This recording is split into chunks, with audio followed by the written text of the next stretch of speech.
चूड़ामणि ग्रंथ में आज श्लोक नंबर 52, ठीक है। तो श्लोक का उच्चारण कर लेते हैं। श्री गुरुर्वाच धन्योऽसि कृतकृत्योऽसि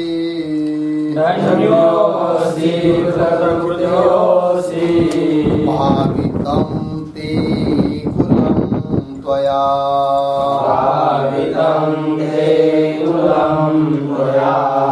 यद विद्या बन्धमुक्त्या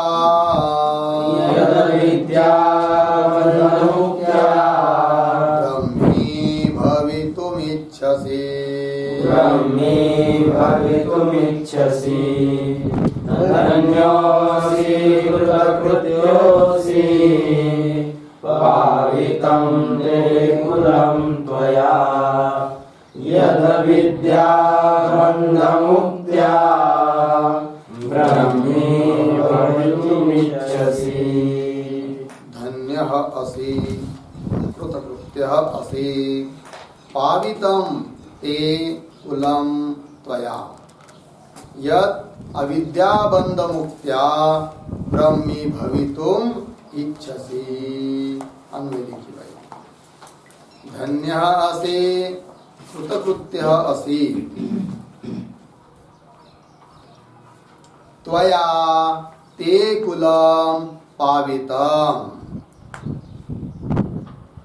त्वया ते कुलं पावितम् नीचे यत् अविद्याबन्धमुक्त्या ब्रह्मी भवितुम इच्छसि। ठीक है। तो क्या बात चल रही है? तो शिष्य ने ऊपर प्रश्न पूछा था। पीछे शिष्य ने गुरु की बहुत स्तुति की और अपने बारे में भी बताया था कि मैं इस संसार चक्र से डरा हुआ हूं। तब श्री गुरु ने उसको अभयदान भी दे दिया। फिर अपने के प्रति अपने ऊपर गुरु बहुत प्रसन्न है, ऐसा उचित समय देखकर शिष्य ने कहा, गुरुजी को निवेदन किया कि गुरुजी मैं आपको प्रश्न पूछूं क्या? तो गुरु ने कहा ठीक है पूछ लो। तो फिर उसने प्रश्न पूछा श्लोक नंबर 51 में। लेकिन उस शिष्य के ऐसे अद्भुत प्रश्नों को सुनकर श्री गुरु बहुत प्रसन्न हुए। फिर उन्होंने सोचा कि इस प्रकार के प्रश्न वही व्यक्ति कर सकता है जिसका अंतःकरण शुद्ध है कि नहीं, और जो बंधन से छूटना चाहता है, अर्थात जो ब्रह्म विद्या का उत्तम अधिकारी है, वही इस प्रकार के प्रश्न कर सकता है। ऐसा सोचा गुरुजी ने। फिर यदि ये ब्रह्म विद्या का अधिकारी है, अब इसको देर नहीं करनी चाहिए, झटिति जल्दी से जल्दी ब्रह्म विचार में इसने प्रवृत्त होना चाहिए और उसमें प्रवेश करना चाहिए। इस दृष्टि से अब गुरु उसकी शिष्य की क्या कर रहे? स्तुति कर रहे हैं। इस श्लोक के द्वारा गुरु स्तुति कर रहे, किसकी? इसलिए कि क्या होता है व्यवहार में भी, समझ लीजिए कोई बड़ा व्यक्ति हो और किसी दास की या किसी शिष्य की या किसी व्यक्ति की, छोटे व्यक्ति की यदि स्तुति कर देता है, तो जो जिसकी स्तुति हो रही है वो बहुत खुश हो जाता है। वो सोचने लगता है कि अरे बाप रे, इतना बड़ा व्यक्ति अपनी स्तुति कर रहा है, चलो जाने दो, सब काम छोड़ देते हैं, अब इनका घर ही मांगे। ऐसा होता है कि नहीं? उस प्रकार यहाँ पर भी जो ब्रह्मवेत्ता है, उत्तम है, श्री गुरु है, बहुत श्रेष्ठ है, उन्होंने जब शिष्य की सेवा कर दी, स्तुति कर दी, है कि नहीं? सेवा मतलब क्या? स्तुति कर दी, शिष्य की स्तुति कर दी, तो शिष्य सोचेगा चलो भाई सब दुखों को हटा दो, और गुरुजी कह रहे ना ब्रह्म विद्या का विचार करो, अब उसमें ही हम क्या करेंगे? ब्रह्म विद्या का विचार करेंगे। तो जल्दी से जल्दी उसको ब्रह्म विद्या में प्रवेश कराने के लिए श्री गुरु उस शिष्य की क्या कर रहे? स्तुति कर रहे इस श्लोक के द्वारा। ठीक है जी, चलिए भाई। तो क्या कह रहे गुरु जी? तो देखो, धन्य असि, तुम धन्य हो, एक बात। और कृतकृत्य असे, तुम कृतकृत्य हो। इतना ही नहीं तो तुमने तुम्हारे कुल को पवित्र कर दिया। कौन करे? श्री गुरु करे। किसको? शिष्य को। क्योंकि ये तो ही अविद्याबंध विमुक्त्या, अविद्याबंध से, अनात्म बंध से, संसार बंध से मुक्ति है कि नहीं, मुक्ति की इच्छा करते हुए ब्रह्मी भवितुम इच्छसि, ब्रह्म होना तुम चाहते हो। इसका मतलब क्या हुआ? तुम बहुत धन्य हो, कृतकृत्य हो, ये कह रहे हैं। ठीक है जी। तो देखिए भाई, धन्य असि, क्या अर्थ है धन्य असि का? लिखेंगे धन्य असि बराबर समस्त वैराग्यादि भाग्य भाग असि, समस्त वैराग्यादि भाग्य भाग असि।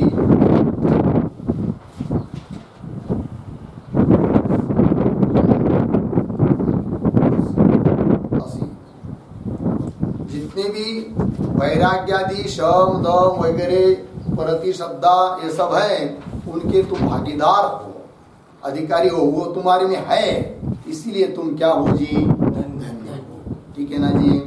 देखिए उसके लिए हेतु दे रहे हैं कृतकृत्य से, कृतकृत्य होने के कारण तुम धन्य हो, ये बात है। ठीक है ना। व्यवहार में भी देखिए, कोई व्यक्ति, कोई लड़का परमार्थ की तरफ ज्यादा उसका झुकाव रहता है या परमार्थ की तरफ घरदार छोड़कर जाता है, लोग भी उसको क्या कहते हैं? धन्य कहते हैं। लोगों को भी पता है कि धन्यता किसमें है करके। संसार की वस्तु कितनी भी प्राप्त करेंगे, कुछ भी करेंगे, तो वो कोई धन्यता नहीं कह सकते कि देखो कितना कमाया अभी धन्य हुआ तुम्हारी, किंतु उनको पता है कि धन्यता कोई वास्तविक नहीं है। ठीक है जी। धन्य कृतकृत्य असि। ठीक है जी। तो कृतकृत्य असि, तो कृतकृत्य मतलब क्या? लिखेंगे इस पर।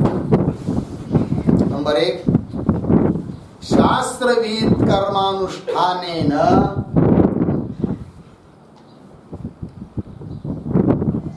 शास्त्रविहित कर्मानुष्ठानेन शुद्ध चित्तः असि।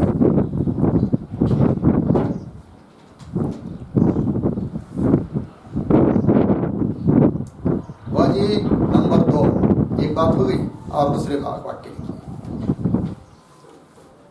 कृत्यानि कृत्यानि शास्त्र विहितानि कर्माणि,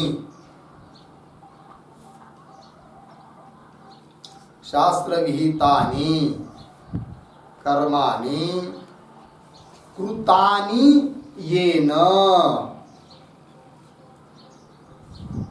कृतानि येन सह कृतकृत्यः, सह कृतकृत्यः। ठीक। नंबर 3,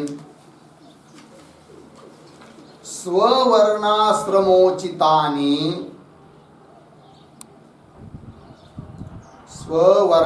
स्ववर्णाश्रमोचितानि कर्माणि साधु अनुष्ठाय, साधु अनुष्ठाय चित्तं संशोध्य, चित्तं संशोध्य जात तीव्र वैराग्य, जात तीव्र वैराग्य मुमुक्षुः असि। देखिए, तो श्री गुरु कह रहे शिष्य को तुम कृतकृत्य हो, मतलब क्या? तो नंबर 1 में लिखा है शास्त्र विहित कर्मानुष्ठानेन शुद्ध चित्त असि। शास्त्र विहित कर्म का अनुष्ठान तुमने कर लिया है इसके पहले, इसलिए तुम क्या हो? शुद्ध चित्त हो। तो कैसा जाना गुरुजी ने? किसने? शास्त्र विहित कर्म का अनुष्ठान कर लिया है और इसका चित्त भी शुद्ध है, ये भी कैसा जाना? तो जब गुरुजी ने उसमें देखा कि इसमें वैराग्य है, और वैराग्य तभी उत्पन्न होता है जब चित्त शुद्ध रहता है। और चित्त शुद्ध तब होता है जब शास्त्रविद कर्म किए हुए रहते हैं। ठीक है जी, शास्त्रविद कर्म करेंगे तो चित्त शुद्ध होता है, और चित्त शुद्ध रहे होगा तो वैराग्य उत्पन्न होगा। तो श्री गुरु ने देखा इसमें क्या, इसमें तो वैराग्य बहुत है, इसका मतलब इसका चित्त शुद्ध है। तो वही पहला अर्थ हुआ क्या, शास्त्रविद कर्मानुष्ठान से तुम्हारा चित्त शुद्ध है, अर्थात तुम कृतकृत्य हो। ठीक है ना, तभी तो धन्य हो। कृतकृत्य होना ये हेतु है, धन्य होना ये कार्य है, फल है कि नहीं? क्योंकि शुद्ध चित्त होने पर ही धन्यता आती है। धन्यता आना मतलब क्या, उसका अर्थ लिखा दिया है।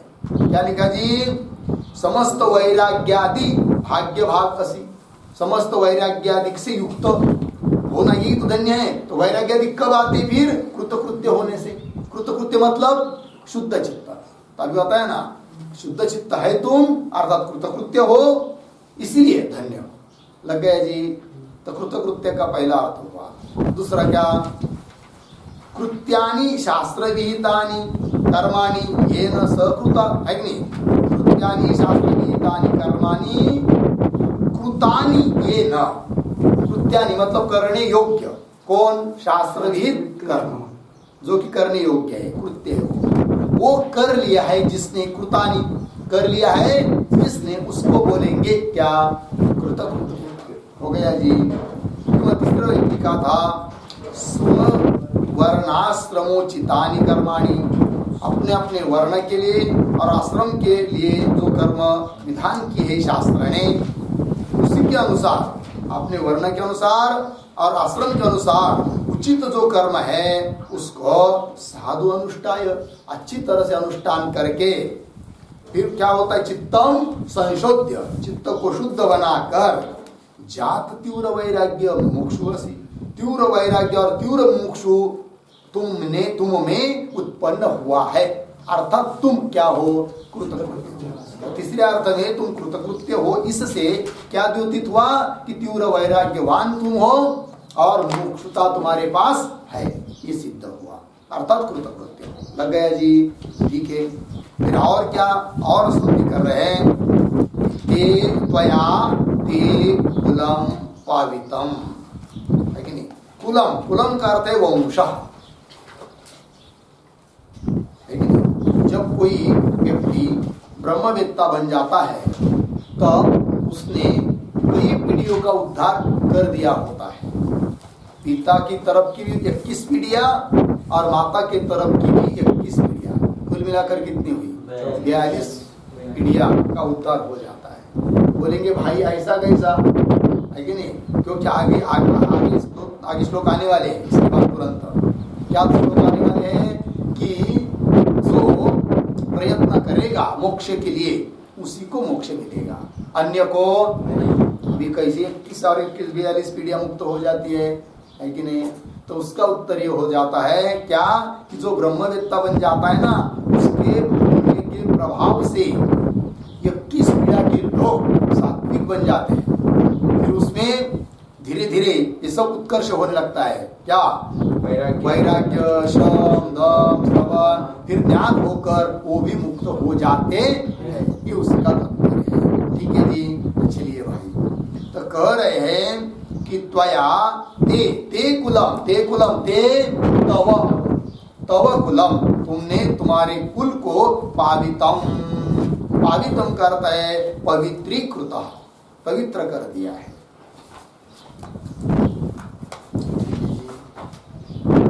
पवित्र कर दिया।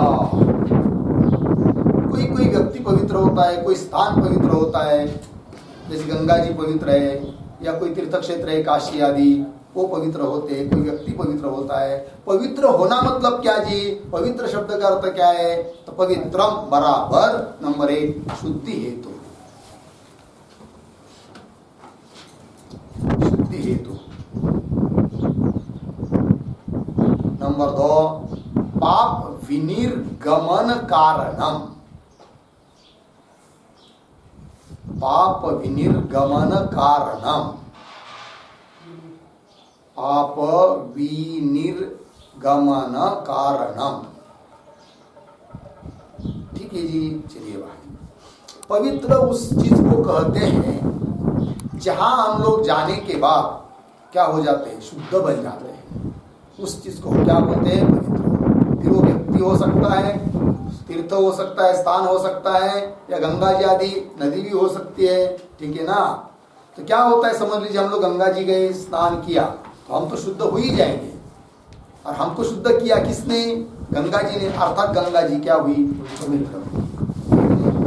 और पाप विनिर्गमन कारणम, अपना जो पाप उसको हटाने के लिए जो कारण है उसको क्या बोलते हैं, पवित्र बोलते हैं। गंगा जी में स्नान करेंगे या काशी जैसे तीर्थ क्षेत्र में वास करेंगे तो अपना पाप क्या हो जाता है, सब धुल जाता है। इसका मतलब वो क्या है, पवित्र।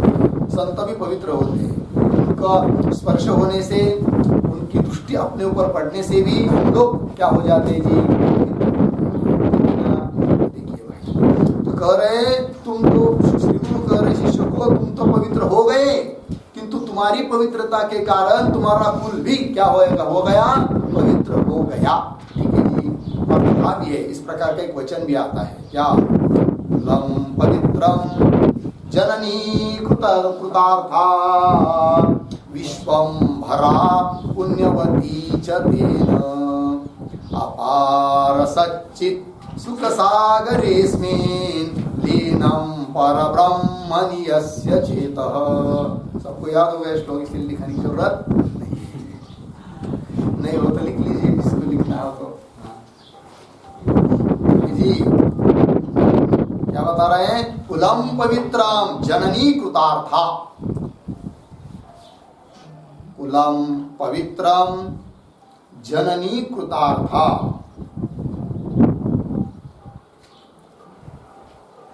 विश्वम भरा पुण्यवती च तेन,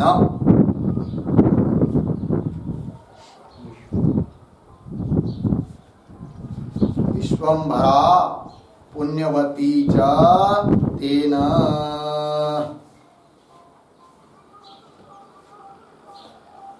ठीक है, पूर्वार्ध हुआ, आगे चलेंगे। अपार सच्चित सुख सागरेस्मिन्,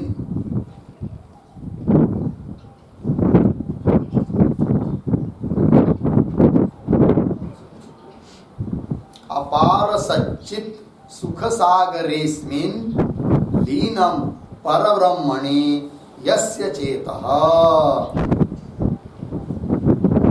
लीनं परब्रह्मणि यस्य चेतः।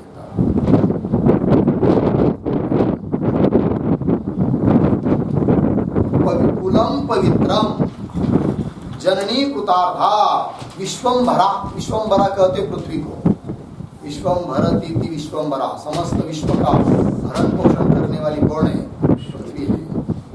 सबके लिए पानी संभाल के रखती हो, इसलिए तो बोर करते तो पानी आता है। यदि उसने पानी नहीं रखा, इसने जमीन सब ले गई, समुद्र में फेंक दिया, तो हम लोग भूखे प्यासे मर जाएंगे। समझ में आया। और इतना ही नहीं, अनाज खाने के लिए कौन देती है, पृथ्वी देती है ना। ठीक है जी। तो चलिए, विश्वम्भरा इसलिए उसको कहते हैं। पुण्यवती च तेन, पृथ्वी भी धन्य हो जाती है कि नहीं। कब, किससे, आगे लिख रहे, अपार सच्चित सुख सागरेस्मिन् लीनम, लग गया जी, सागरेस्मिन् लीनम परब्रह्मणि यस्य चेतः, यस्य चेतः, जिसका अंतःकरण, जिसका मन, अपार सच्चित सुख सागरे परब्रह्मणि लीनम, जिसका चित्त, जिसका मन अपार, ऐसा जो सच्चित आनंद घन सुख सागर परमात्मा, उस परमात्मा में जिसका मन लीन हुआ है, उससे क्या जी, कुलम पवित्र, कुल पवित्र हो जाता है। जननी, अपनी उसकी माता कृतार्थ हो जाती है। इतना ही नहीं तो पृथ्वी भी उससे क्या हो जाती है, धन्य हो जाती है। पृथ्वी भी सोचती है हमने इसका भार ढोया, लेकिन नहीं, वो हमारा सार्थक बन गया आज, क्योंकि इसने क्या किया, ब्रह्म ज्ञान संपन्न कर लिया, प्राप्त कर लिया। ठीक है ना। यदि ब्रह्म ज्ञान संपन्न नहीं, संपादन नहीं करेंगे तो पृथ्वी बोलेगी मैंने इसका फालतू भार ढोया। समझ में आया जी। चलिए भाई, हो गया जी। अब एक प्रश्न यहाँ आता है, क्या आता है जी, श्री गुरु ने कह दिया कि भाई तुमने तो तुम्हारा कुल को पवित्र कर दिया, लेकिन कुल किससे पवित्र होता है? जिसका चित्त अर्थात मन पर ब्रह्म में लीन हुआ रहता है। अब ये तो अभी मुमुक्षु ही है, अभी तो प्रश्न पूछा है, को नाम बंध कतमीशागत, ये तो कुछ जानता भी नहीं है। पर ब्रह्म में इसका मन लीन होना तो अभी बहुत दूर की बात है। तो भी गुरु जी ने कह दिया क्या? पावितम ते कुलम त्वया, कैसा कह दिया? ठीक है, तो उसका उत्तर यह है क्या? यद्यपि अभी उसको ब्रह्म ज्ञान हुआ, किंतु गुरुजी ने सोच लिया उसके बारे में कि उत्तम अधिकारी है और मेरे पास आया है, अब श्रवण मनन निध्यासन नहीं करने वाला है, तो बस उत्तम अधिकारी होने के कारण जल्दी से जल्दी इसको क्या ब्रह्म ज्ञान हो जाएगा और ब्रह्म में विलीन मन वाला ये हो जाएगा। इसलिए उसके पहले उसको कह दिया कि तुम क्या हो? पवित्र हो। तुम नहीं तो तुमने सभी को पवित्र हो गया। अर्थ ते कुलम पावितम ते कुलम त्वया। अब क्यों पवित्र तुम हो गए? तुमके द्वारा, तुम्हारे द्वारा सबको पवित्रता आ गई। और मुख्य कारण बता रहे उत्तरार्ध में, यद अविद्या बंध विमुक्त्या, यद अविद्या बंध मुक्त्या ब्रह्म भवितुम इच्छसि। इस कारण से कि तुम अविद्या रूप बंध से मुक्त होकर ब्रह्म होना चाह रहे हो, अर्थात तुम पवित्र हो। ठीक है जी। यद अविद्या बंध मुक्त्या लिखेंगे शब्द उस पर, यद बराबर यस्मात् कारणात्, यद बराबर यस्मात् कारणात्, अविद्या बंध मुक्त्या, अविद्या बंध मुक्त्या बराबर अविद्या प्रयोज्य, अविद्या प्रयोज्य अहंकारादि, अहंकारादि देहांत बंध परित्यागेन, अहंकारादि देहांत बंध परित्यागेन। हो गया जी। ब्रह्मी भवितुम का अर्थ लिखिए, ब्रह्मी भवितुम बराबर ब्रह्म स्वरूपेण एव वर्तितुम, ब्रह्म स्वरूपेण एव वर्तितुम इच्छसि, वर्तितुम इच्छसि तस्मात्। ठीक है जी। देखिए भैया, यद का अर्थ कर दिया यस्मात् कारणात्, जिस कारण से कि अविद्या बंध मुक्त्या, मतलब क्या बता दिया?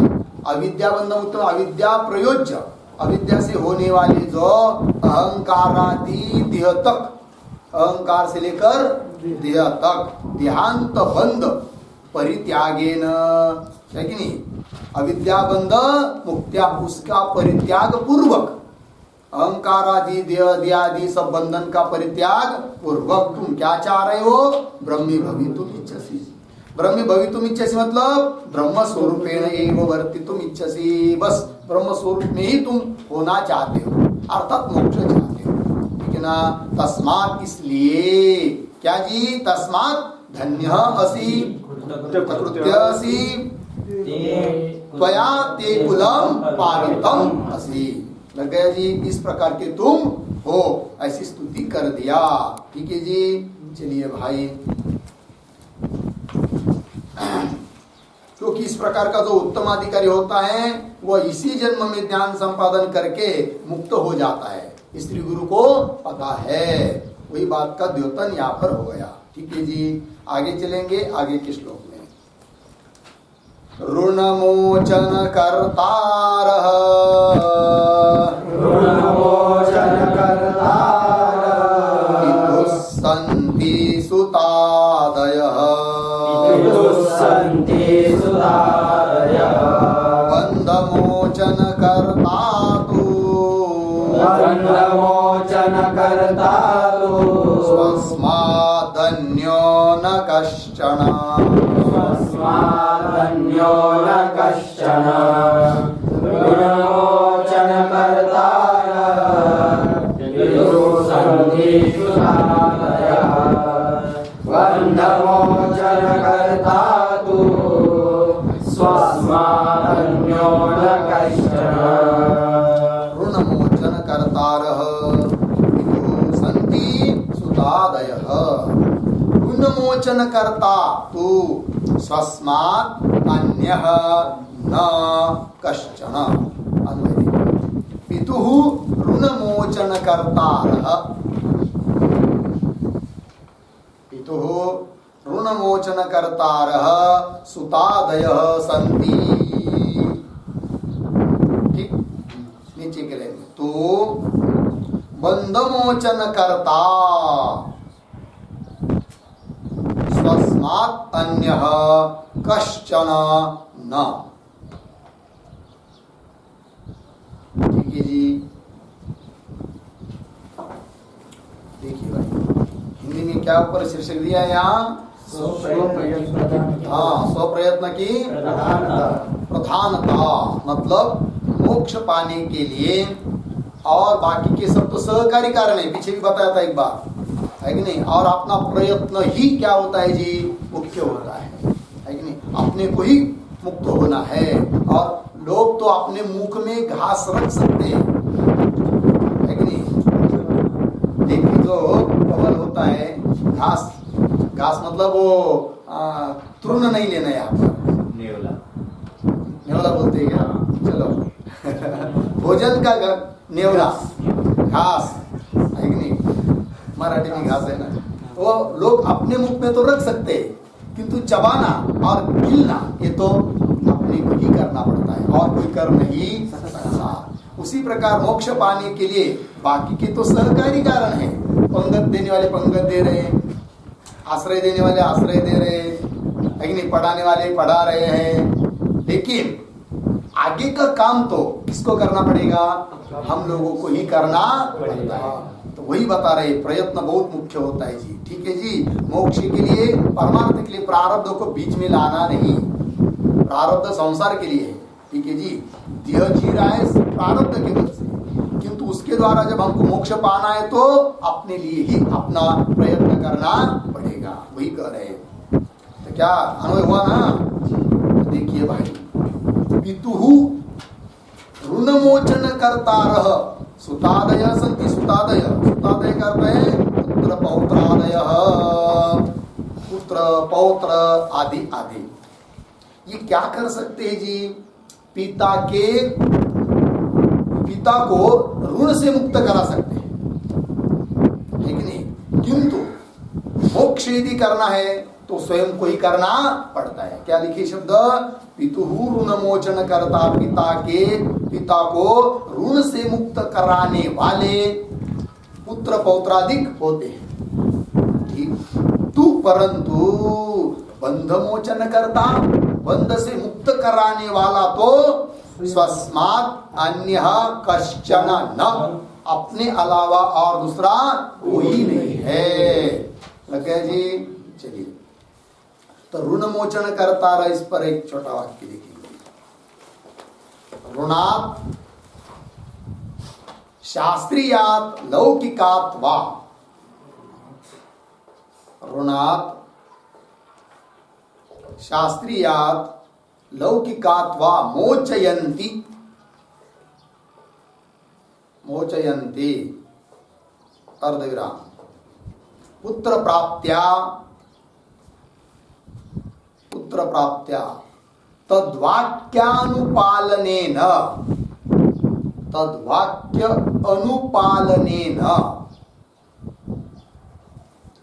अर्थ समर्पणेन वा, अर्थ समर्पणेन वा पुत्र पौत्रादयः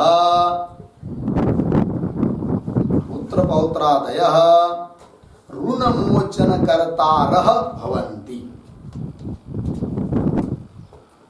ऋणमोचन कर्तारः भवन्ति। ऋणात, ऋण से, ऋण दो प्रकार का, शास्त्रीय ऋण, लौकिक ऋण। ठीक है जी। तो शास्त्रीय ऋण हो चाहे लौकिक ऋण हो, उससे तो पिता को मुक्त करा सकते हैं कौन? पुत्र। जैसे पुत्र प्राप्त्या तद्वाक्य अनुपालनेन, जैसे पिता ने जो बात कही है उसको मानना चाहिए, पिता के वचन का अनुपालन करना चाहिए। यदि कोई व्यक्ति अपने पिता के वचन को मानता है, उनके कहने हुए के अनुसार करता है, इसका मतलब क्या है? वो शास्त्रीय ऋण से मुक्त करा रहा है। एक बात वो हो गई। और दूसरी बात, अपने को पिता ने उत्पन्न किया है ना, हमने भी किसी पुत्र को उत्पन्न करा दिया, तो पिता के ऋण से हम क्या हो गए? इसका मतलब ये जरूरी नहीं है क्या हमको पिता ने उत्पन्न करा दिया तो हमने पुत्र को उत्पन्न कराना ही चाहिए, ऐसी कोई जरूरत नहीं है, क्योंकि वो तो एक लौकिक ऋण से मुक्ति हुई ना, है नहीं? उसके बदले यदि हम लोग परमार्थ करके ब्रह्मचारी रहकर मोक्ष प्राप्त कर लेते हैं तो बहुत बड़ा काम हो जाता है। उससे पिता भी क्या धीरे धीरे मुक्त हो जाएगा, है नहीं? लगे अर्थ जी? चलिए, तो शास्त्रीय लौकिक अथवा मोचयंती पुत्र प्राप्त्या तद्वाक्य अनुपालन, क्यों? लौकिक ऋण समझ लीजिए, पिता के ऊपर कभी कभी लौकिक ऋण भी हो जाता है ना, कर्ज, बैंक का कर्ज, किसी व्यक्ति का कर्ज हो गया, अब पिता तो थक गए, ऋण से तो मुक्त हो नहीं सकते, सामर्थ्य रहा नहीं, किंतु उनको व्यथा लग गई, चिंता, अब क्या करूं, ऋणी हूं मैं, कौन मुझे मुक्त करेगा? उतने में पुत्र को पता चल गया कि अपने पिता के ऊपर इतना इतना क्या है, कर्ज है। तब पुत्र सात्विक होगा तो वो सोचेगा कोई बात नहीं पिताजी, चिंता मत करो, थोड़ी ही दिन में मैं क्या कर दूंगा, आपको ऋण से मुक्त करा दूंगा। वो कर सकता है, किंतु पिता को मुक्त नहीं करा सकता, है कि नहीं? मुक्त कौन करेगा फिर? पिता को स्वयं को ही होना पड़ेगा।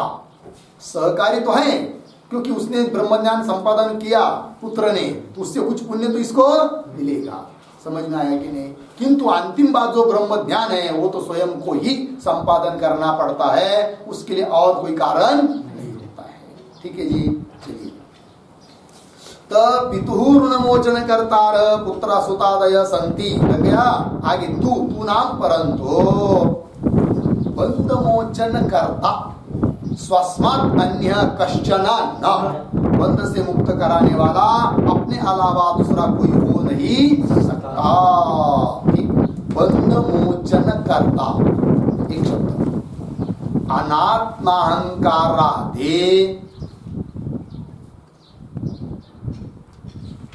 अनात्माहंकारादि देहांत बंध मोचयिता, देहांत बंध मोचयिता। ठीक है जी।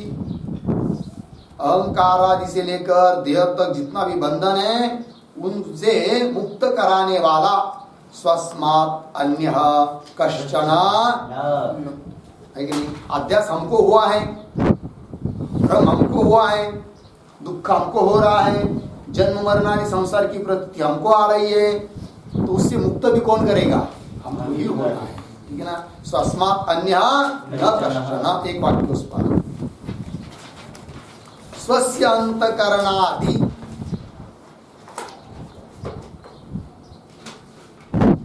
स्वस्य अंतकरणादि अनात्मनि, स्वस्य अंतकरणादि अनात्मनि वर्तमानाध्यासः, वर्तमानाध्यासः स्वेन एव निवर्तनीयः, स्वेन एव निवर्तनीयः, न अन्यः तत्र प्रभुः, न अन्यः तत्र प्रभुः इत्यर्थः।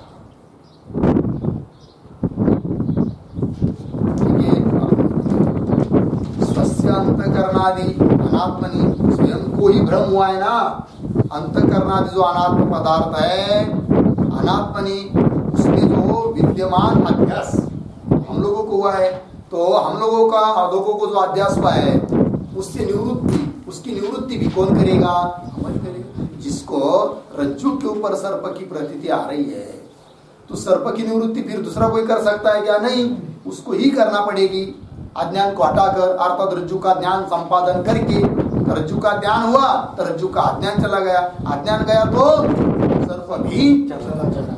उस प्रकार हम लोगों को भ्रम हुआ है, अहंकार आदि देह अंतकरण ये मैं हूं करके स्वयं को भ्रम हुआ है, तो उसकी निवृत्ति भी किसको करना पड़ेगी? स्वयं को ही करना पड़ेगी, और कोई नहीं कर सकता है। ये जी स्वयं नहीं वो निवर्तनीय न अन्य तत्र प्रभु, तत्र अन्य प्रभु कोई समर्थ। यदि ऐसा कोई दूसरा समर्थ होता है कि नहीं, क्या समझ लीजिए बंधन में हम लोग हैं, दूसरा कोई हम लोगों को मुक्त कर पाता, अभी तो हमको किसी ने तो मुक्त किया ही हुआ होता, लेकिन ऐसा हुआ नहीं, ऐसा होता ही नहीं। इसके लिए और दृष्टांत दे रहे हैं ग्रंथकार मूल में। मस्तक न्यस्त भारादेर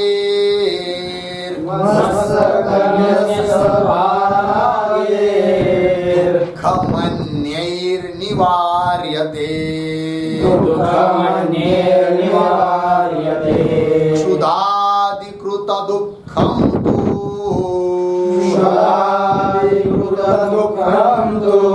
विनाश्रेण न केनचित्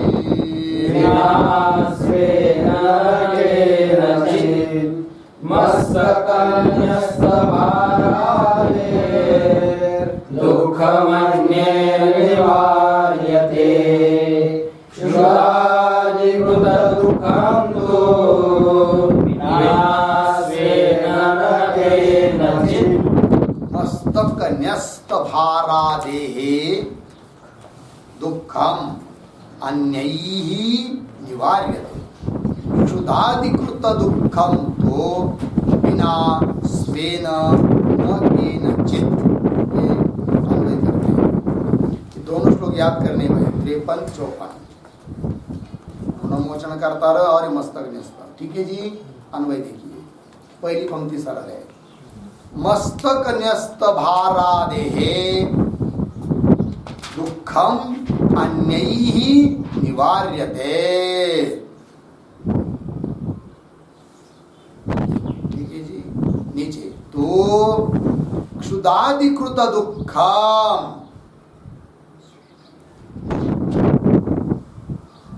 तो क्षुधादिकृतम दुःखम स्वेन विना केनचित् न, स्वेन विना केनचित् न।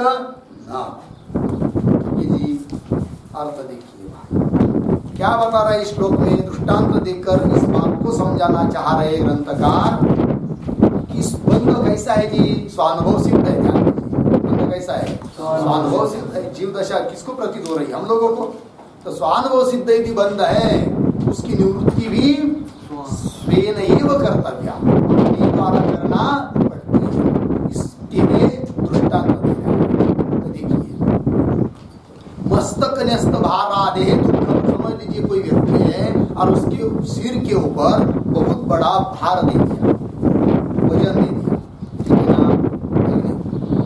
50 किलो का गोनी उसके माथे पर, अब 2 किलोमीटर जाना है। तो थोड़ा शुरू में तो चलते गया, लेकिन बाद में बहुत तकलीफ होने लग गई, है कि नहीं। फिर दूसरा उसका जो साथी मित्र था वो क्या बोलता है, थोड़ा देर नीचे रखो फिर बाद में पुनः चलेंगे। तो नीचे उतार लिया तो दुख थोड़ा हट गया कि नहीं उसका? क्यों हुआ? थोड़ा सा मेरे पास दे दो, मेरे सिर पर दे दो, तुम्हारा दुख थोड़ा कम हो जाएगा। तो इस प्रकार का जो दुख है, उस दुख वो तो दूसरे के द्वारा निवारण किया जा सकता है, किंतु समझ लीजिए उसको भूख लग गई या प्यास लग गई, है कि नहीं। अब कोई ये बोल सकता है क्या तुमको भूख लग गई, ये तो कोई बात नहीं, मैं भोजन कर लूंगा तो तुम्हारी भूख निवृत्त हो जाएगा। ऐसा नहीं होता है। स्वयं की यदि क्षुधा है, पिपासा है, प्यास लगी हुई है, तो भूख लगी हुई है, तो उसके दुख की निवृत्ति स्वयं को ही भोजन करके करना पड़ेगी, अन्य कोई कर नहीं सकता। लगा कि नहीं? उस प्रकार यहाँ पर भी वैसा ही है। ठीक है जी। व्यवहार में एक दूसरे के सहायक तो लोग हो सकते हैं, किंतु मोक्ष यदि पाना है, बंधन की निवृत्ति करनी है, तो आपने को ही अपने बंधन की निवृत्ति करना पड़ती है, दूसरा कोई भी नहीं कर सकता है। लग गया जी? चलिए, तो वही दृष्टांत दिया यहाँ पर, मस्तक न्यस्त भारादे दुखम अन्य ही निवार्य तू परंतु क्षुधाधिकृत दुखम, भूख लगी है और उससे हुआ जो दुख है वो तो स्वेन बिना, अपने बिना, केनचित न निवार्यते इत्यर्थ, और कोई उसको हटा नहीं सकता। ठीक है, तो मस्तक न्यस्त भारादे, इस पर लिखिए, इसका विग्रह लिखा देते हैं। मस्तके न्यस्तः, मस्तके न्यस्तः भारः यस्य, मस्तके न्यस्त भारः यस्य तस्य दुःखम्, तस्य दुःखम् अन्यैः निवार्यते,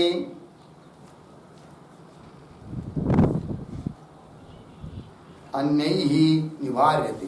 भाराध, भाराधः स्थापनादिना, भाराध स्थापनादिना। ठीक है जी? तो देखिए भाई, हाँ हो गया ना अर्थ? तो मस्तके न्यस्त भार यस्य, मस्तके रखा है भार इसके, न्यस्त स्थापन कर दिया, रख दिया मस्तक के ऊपर, तो मस्तके न्यस्त भार यस्य तस्य दुःखम, उसका दुख तो अन्य ही निवार्य थे, दूसरा व्यक्ति निवारण कर सकता है। कैसे? भाराद स्थापना दिना, भार को नीचे उतार लिया, दुख दूर कर दिया। ठीक, और मस्तक न्यस्त भारादेह आदेह, आदि पद आया ना, तो आदि ना क्या लेंगे? लिखिए, आदिपदे न, आदिपदे न शुंखलादि निगडित कर चरणादि, शुंखलादि निगडित कर चरणादि,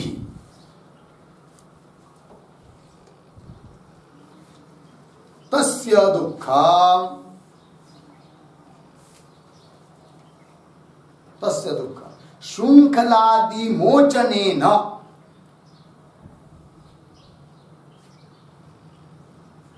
शुंखलादि मोचनेन अन्यैः निवार्यते।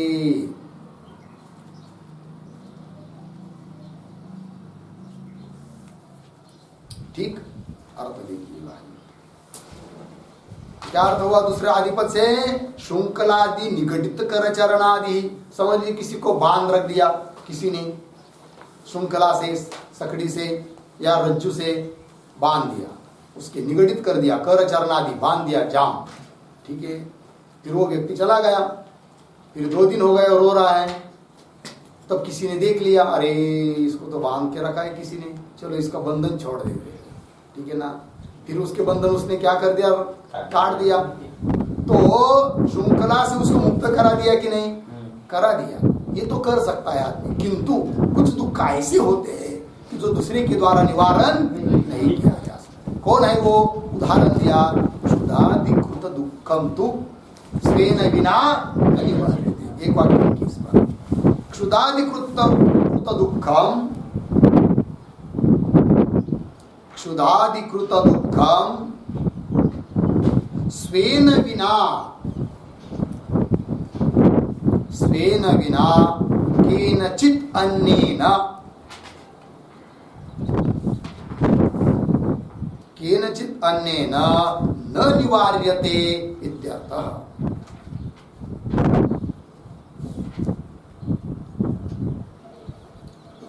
अन्येन न निवार्यते। ठीक है, देखिए भैया, क्षुधाधिकृतम दुःखम, भूख से हुआ दुख या प्यास लग गई उससे हुआ जो दुख है वह अपने बिना और कोई उस दुख का निवारण नहीं कर सकता। यदि ऐसा होता, क्षुधा का दुख भी किसी के द्वारा निवृत्त हो पाता तो बहुत बढ़िया। फिर किसी को अस्पताल में दवा पहुंचने की जरूरत नहीं थी। और ड्यूटी करने के लिए जो व्यक्ति जाता है सुबह 7 बजे, उस पत्नी को बहुत आराम मिलता। सुबह 4 बजे उठकर दवा करने की जरूरत नहीं थी, 8 बजे उठकर भी कर सकती थी, खा ले सकती थी स्वयं, फिर उसका पेट भर जाना चाहिए। ऐसा होता है क्या? क्षुधा का दुख, पिपासा का दुख स्वयं को ही हटाना पड़ता है, भूख खा खा। ठीक है जी। इस प्रकार स्वबंधन, स्वानुभव सिद्ध जो बंधन है, बंधन जन्य दुख है, उसकी निवृत्ति भी अपने को ही करना पड़ती है और कोई कर नहीं सकता। लग गया जी? चलिए आगे। हो गया नहीं? याद कीजिए श्लोक को, आगे के श्लोक को पढ़ते हैं और दृष्टांत दे रहे इसी बात को समझाने के लिए। लिखते हैं, श्लोक को पढ़ते हैं। पथ्यमौषध सेवाच, पथ्यमौषध सेवाच क्रियते न रोगिणा, क्रियते न रोगिणा, आरोग्य सिद्धिर्दृष्टास्य, आरोग्य सिद्धिर्दृष्टास्य, नान्यानुष्ठित कर्मणा, नान्यानुष्ठित कर्मणा, पथ्यमौषध सेवाच क्रियते न रोगिणा, आरोग्य सिद्धिर्दृष्टास्य, नान्यानुष्ठित कर्मणा। ठीक है जी। पदच्छेद। पथ्यम औषध सेवा च क्रियते येन रोगिणा, आरोग्य सिद्धि दृष्टा अस्य, न अन्यानुष्ठित कर्मणा। ठीक है जी। अन्वय लिखिए। येन रोगिणा पथ्यम औषध सेवा च क्रियते, औषध सेवा च क्रियते। हो गया? नीचे अस्य आरोग्य सिद्धि दृष्टा, अस्य आरोग्य सिद्धि दृष्टा। ठीक। अन्यानुष्ठित कर्मणा न, अन्यानुष्ठित कर्मणा अर्थ देखिए भाई। समझ लीजिए कोई बीमार है, रुग्ण है, ठीक है जी। अब वो चाहता है कि अपना रोग दूर हो जाए, इसलिए वो चला गया किसी वैद्य के पास। ठीक है। और वैद्य के पास जाने के बाद वैद्य ने देखा, अच्छा भाई ठीक है, तुम्हारा रोग दूर निवृत्त हो जाएगा, किंतु तुमको ये औषध लेना पड़ेगा। लेकिन औषध भी तब काम करेगा जब कुछ आप पथ्य पालोगे तब। पथ्य का पालन नहीं करेंगे हम जो बता रहे, तो औषध भी काम नहीं करेगा, अर्थात रोग दूर नहीं होगा। तो तुमको क्या करना पड़ेगा? पथ्य। पथ्य मतलब क्या? ये चीज खाओ, ये मत खाओ, ये खाओ, ये न खाओ, ऐसा वैद्य बताते हैं। ठीक है ना। तो जो खाने के लिए कहा है उसी को खाना, जो मना किया है उसको न खाना। इसका मतलब है पथ्य पालन करना। ठीक है ना। बता दिया 1000 बार चाय मत पियो करके, है कि नहीं। यदि कोई पथ्य पालन करेगा, नहीं पिएगा, तो आरोग्य उसका ठीक रहेगा। और यदि नहीं मानेगा, पीता ही रहेगा 2-2, 4-4 बार दिन में, तो बीमार होना ही होना है। समझ में आया जी? तो चलिए भाई, पथ्य ये सबके लिए पथ्य है। कौन सा? चाय। भूल से भी नहीं पीना चाहिए जी।